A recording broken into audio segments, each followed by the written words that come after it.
আচ্ছা, আপনার এরকম হয় না যে বাবাদেরকে সবসময় মনে করা হয় যে বাবারা স্ট্রং থাকবে, বাবারা কখনো ইমোশন দেখাবে না, বাবারা কখনো হয়তো বাচ্চাদের সামনে কান্নাও করবে না, মারা কিন্তু কান্না করে দেয়। সো আপনার কাছে কি মনে হয়, আপনি কি ইমোশন দেখান নাকি ইউ আর এগেনস্ট ইট? আমি কোনো কিছুর মানে চিন্তা করে বা প্ল্যান করে এটা করি না। হ্যাঁ, আমি ইমোশনাল হয়ে যাই যদি আমার বাচ্চার স্কুল থেকে কোনো কমপ্লেইন আসে। আমি কান্না করে দিই বাচ্চার সামনে। হ্যাঁ, হ্যাঁ, আমি কান্না করে দেই যে আমাকে এই মানে আমি পার্টিস জয়েন করতে আমি পার্টিতে যেতে পারতাম। আমি ওই জায়গায় আড্ডা মারতে পারতাম। আমি নিজে আর্ন করি। আমি কেন এইসব সব বাদ দিয়ে আমি কেন আমার কাজ শেষে আমি কেন বাসায় চলে আসি?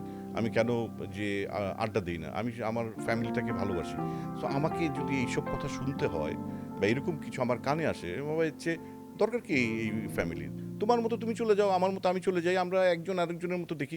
আমাদের তো দরকার নেই একসঙ্গে থাকার। আর যদি থাকতে হয় আমরা একজন আরেকজনকে রেসপেক্ট করে থাকি। ডিসঅ্যাপয়েন্টমেন্টটা নিয়ে তো থাকা উচিত না। সো ইউ শো ইউর ডিসঅ্যাপয়েন্টমেন্টস, একদম। তো ওরা বুঝে তখন, আমি মানে ডিসঅ্যাপয়েন্ট মানে এই না যে আপনি রেগে বলবেন। মানে বুঝিয়ে বলবে। হ্যাঁ, না, ধরো বুঝি। একটা সিনেমা দেখলেও একটা ইমোশনাল কিছু হলেও আমাদের কান্না আসলে আমরা কাঁদি, কারণ ওটা লুকানোর কিছু নাই।